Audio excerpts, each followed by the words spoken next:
বিজ্ঞানীদের নিত্য নতুন আবিষ্কারে প্রতিনিয়ত বদলে যাচ্ছে আমাদের জগৎ।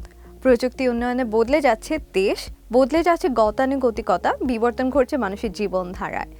জীবনের মুখ্য অনুষঙ্গ হয়ে উঠেছে প্রযুক্তি। বিজ্ঞানীদের প্রতিনিয়ত আধুনিক প্রযুক্তির খোঁজ খবর নিয়ে গ্রিন টেলিভিশনের সাপ্তাহিক অনুষ্ঠান প্রযুক্তি বিশ্বতে স্বাগত জানাচ্ছি। সাথে আমি রিধিমা। আর্টিফিশিয়াল ইন্টেলিজেন্স বা এআই মানব সভ্যতার উৎকর্ষের সর্বশেষ সংযুক্তি। বর্তমানে এআই এমন এক যন্ত্র যা অনেকটা মানুষের মতো চিন্তা করে, লিখে, ছবি আঁকে, এমনকি গান বানাতে ও গাইতেও জানে। মানুষ যেভাবে অভিজ্ঞতা থেকে শেখে, যুক্তি দিয়ে সিদ্ধান্ত নেয়, ভাষা বোঝে বা ছবি চিনতে পারে, এআই মূলত সেই কাজগুলো কম্পিউটার প্রোগ্রাম বা মেশিনের মাধ্যমে সম্পন্ন করে। এআই এর এই শিখন প্রক্রিয়াতে বলা হয় মেশিন লার্নিং। আর যখন এটি মানুষের মস্তিষ্কের মতো জটিল গাণিতিক বা দার্শনিক বিষয়াদি শিখে বিশ্লেষণ করে, তখন তাকে বলে ডিপ লার্নিং। আজকের পৃথিবীতে মানুষের সব কল্পনাকে এআই বাস্তবে রূপ দিচ্ছে। তবে এআইকে আজকের অবস্থানে পৌঁছাতে পাড়ি দিতে হয়েছে দীর্ঘ পথ। প্রথম যুগের এআই ছিল নিয়মভিত্তিক লজিকের ওপর, যদি তবে সূত্রে প্রোগ্রাম পরিচালিত হতো। এর ধারাবাহিকতায় ১৯৮০ থেকে ৯০-এর দশকে বিশ্বজুড়ে গবেষকরা মনোযোগ দেন মানুষের মস্তিষ্কের আদলে নিউরাল নেটওয়ার্ক ও যন্ত্রের নিজস্ব চিন্তাশক্তি মেশিন লার্নিং নির্মাণে। প্রায় ৪ দশকের নানা গবেষণা, চেষ্টা, পরীক্ষা নিরীক্ষার পর ২০১২ সালে অ্যালেক্সনেট নামে একটি নিউরাল নেটওয়ার্ক মডেল আবিষ্কৃত হয়, যা বিভিন্ন চিত্র, ছবি ও স্থাপত্য মডেল শনাক্ত করতে পারে। এআই মানুষের জীবনে যে গতি ও সম্ভাবনা এনে দিয়েছে তা অভাবনীয়। শিক্ষা, কৃষি, স্বাস্থ্য, অর্থনীতি, প্রায় সব গুরুত্বপূর্ণ ক্ষেত্রেই এআই আজ মানুষের প্রধান সহায়ক। শিক্ষাক্ষেত্রে শিক্ষার্থীরা এখন বিভিন্ন বিষয়ে দ্রুত শিখতে পারছে। মাত্র একটি কমান্ডে দুষ্প্রাপ্য বই বা জটিল বিষয় সহজ ভাষায় তুলে ধরতে পারে এআই। চিকিৎসা ক্ষেত্রেও এআই পাচ্ছে অভাবনীয় সাফল্য। জটিল সার্জারি, রোগ শনাক্তকরণ, স্ক্যান ও ইমেজিংয়ের কাজে আজ ব্যবহৃত হচ্ছে এআই। কৃষিক্ষেত্রে স্মার্ট সেন্সিং প্রযুক্তির মাধ্যমে শস্যক্ষেত পর্যবেক্ষণ করে ঠিক কোন সময় সেচ দিতে হবে, কখন কীটনাশক প্রয়োগ করতে হবে তার পূর্বাভাস দিচ্ছে এআই। এআই বর্তমানে মানুষের সৃজনশীল চিন্তাভাবনা প্রকাশেরও অন্যতম মাধ্যম। আপনি যদি চ্যাটজিপিটি, সোরা এআই বা মিডজার্নির মতো প্ল্যাটফর্মে স্বপ্নে দেখা কোনো দৃশ্য বর্ণনা করেন, খুব অল্প সময়েই এআই সেটি ছবি বা ভিডিও চিত্রে রূপ দেবে। আপনি যদি এআইকে সঠিকভাবে ব্যবহার করতে পারেন, এটি আপনার দ্বিতীয় মস্তিষ্ক হয়ে উঠতে পারে। বর্তমানে এআইকে ঘিরে সবচেয়ে বড় আশঙ্কা হলো চাকরির বাজারে শ্রমিক ও কর্মীদের স্থান দখল করছে এআই। ব্যাংকিং, হিসাবরক্ষণ, সাংবাদিকতা, অটোমেশন, সফটওয়্যার উন্নয়ন, সবখানেই এআই মানুষের চেয়ে দ্রুত কাজ করছে। তবে বাস্তবে এআই সৃজনশীল নতুনত্ব আনতে তেমন সক্ষম নয়, কারণ এটি মূলত বিদ্যমান তথ্যের উপর নির্ভরশীল। ইন্টারনেট বা সার্ভারে যদি কোনো তথ্য অনুপস্থিত থাকে, সে বিষয়ে এআই কোনো উত্তর দিতে পারবে না। তাছাড়া তথ্যের গোপনীয়তা, নিরাপত্তা ও সংবেদনশীলতা রক্ষার ক্ষেত্রেও এআই এখনও সীমিত। বর্তমান সময়ে এআই মানুষের চিন্তা, আত্মপরিচয় ও আবেগের উপর গভীর প্রভাব ফেলছে। অনেকে এখন ছোটখাটো বিষয়ে এআই এর পরামর্শ নেয়, এমনকি এআই চ্যাটবটের সঙ্গে ভার্চুয়াল বন্ধুত্ব বা প্রেমের সম্পর্ক গড়ে তুলছে। এছাড়া গল্প, ছবি বা সঙ্গীত তৈরিতে অতিরিক্ত এআই নির্ভরতা মানুষের সৃজনশীল সত্তাকে ক্ষয় করছে। প্রযুক্তির উৎকর্ষের এই যুগে সবচেয়ে বড় চ্যালেঞ্জ হলো মানবমুখী প্রযুক্তি তৈরি করা। এআই যুগে প্রযুক্তি হয়তো নিখুঁত হতে পারে, কিন্তু মানুষ তার চেয়ে গভীর ও চিন্তায় অনন্য। কৃত্রিম বুদ্ধিমত্তা ভিত্তিক প্রযুক্তিতে বিনিয়োগ বাড়াচ্ছে অ্যাডোবি। দীর্ঘদিনে পরিচিত 2D অ্যানিমেশনের সফটওয়্যার অ্যাডোবি অ্যানিমেট বন্ধ করে দেওয়া হচ্ছে। অ্যাডোবি তাদের সাপোর্ট সাইটে হালনাগাদ বিজ্ঞপ্তি প্রকাশ করে জানিয়েছে ২০২৬ সালে ১ মার্চ থেকে সফটওয়্যারটি আর চালু থাকবে না। তবে কর্পোরেট গ্রাহকরা ২০২৯ সালে ১ মাস পর্যন্ত কারিগরি সহায়তা পাচ্ছেন।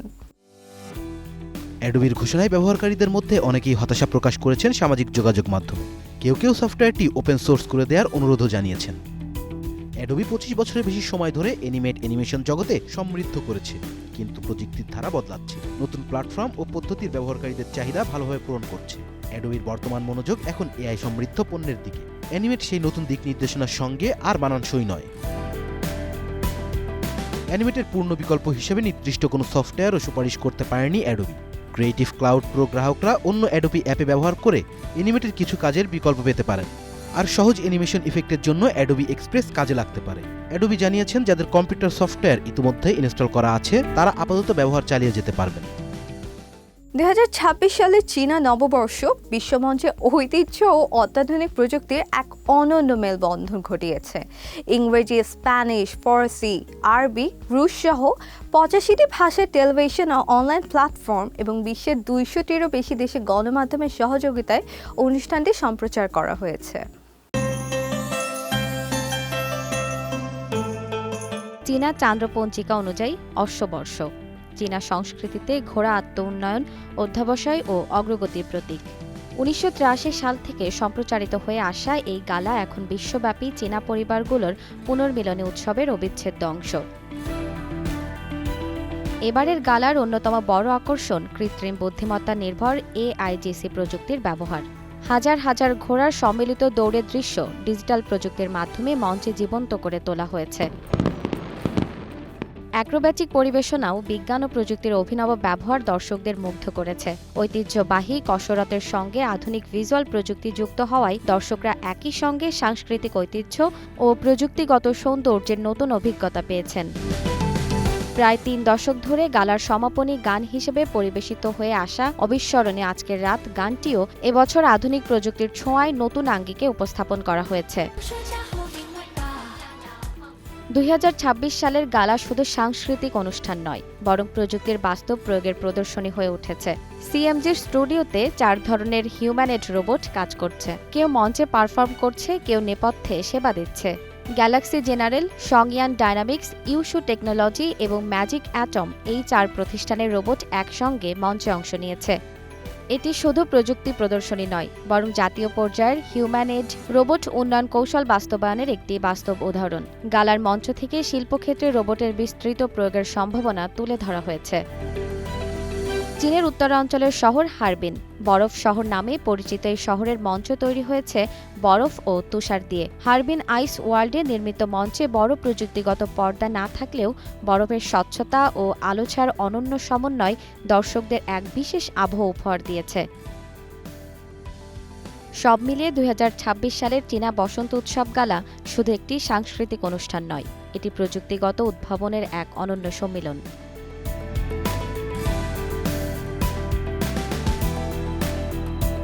এবার ছোট্ট একটি বিরতিতে যাচ্ছি, ফিরে এসে জানাবো আপনার নিবন্ধিত মোবাইল ফোনে ডি-রেজিস্ট্রেশন কিভাবে করবেন। ডি-রেজিস্ট্রেশন প্রক্রিয়া সম্পন্ন করতে সিম কেনার সময় ব্যবহৃত এনআইডি বা পাসপোর্ট নম্বরের শেষ 4টি সংখ্যার প্রয়োজন হবে।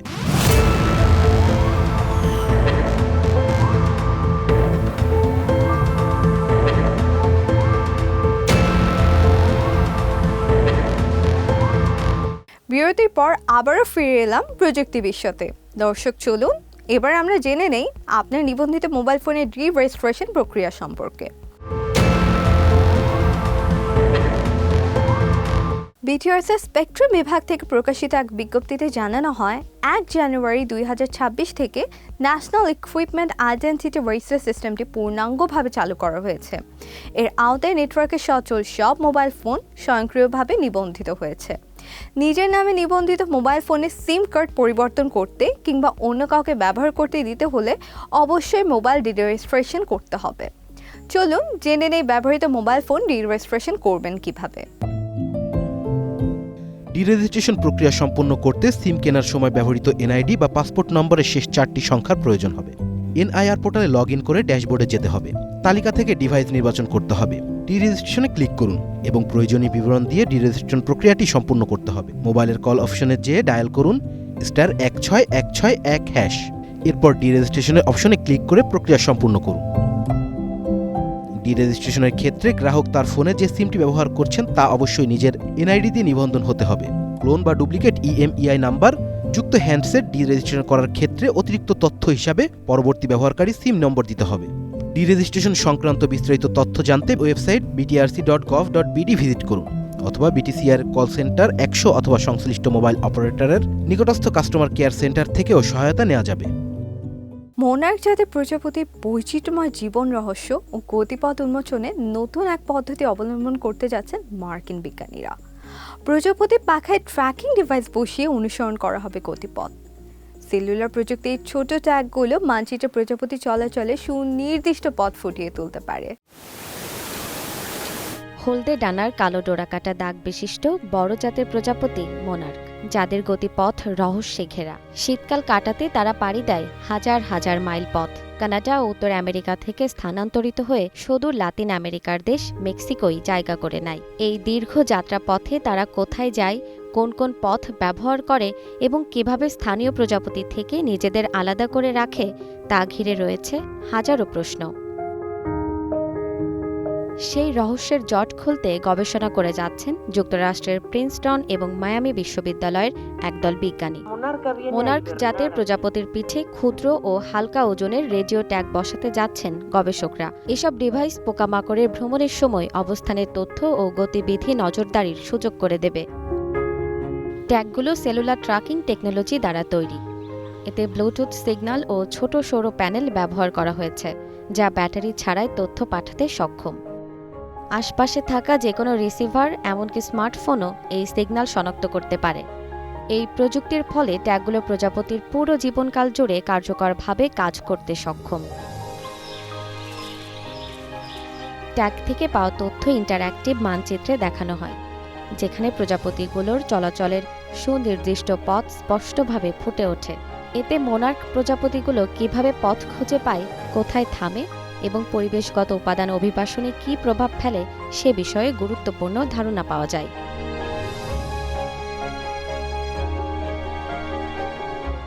জ্যোতির্বিজ্ঞানীরা মহাকাশে এমন এক রহস্যময় গ্রহমণ্ডলীর সন্ধান পেয়েছেন যা গ্রহ তৈরির প্রচলিত সব তত্ত্বকে ওলটপালট করে দিয়েছে।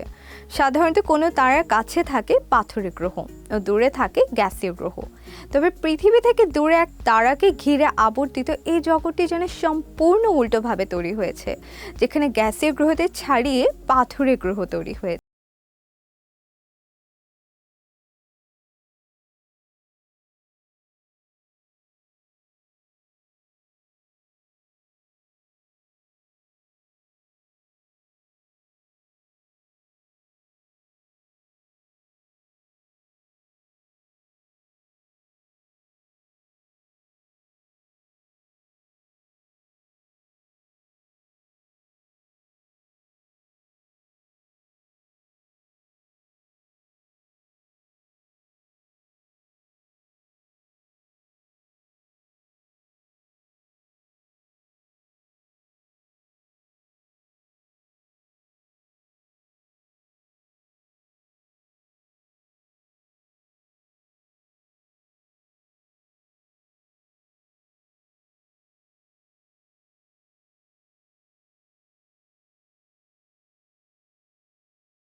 ও এর তাপমাত্রা প্রায় 140 ডিগ্রি ফারেনহাইট বা 60 ডিগ্রি সেলসিয়াস।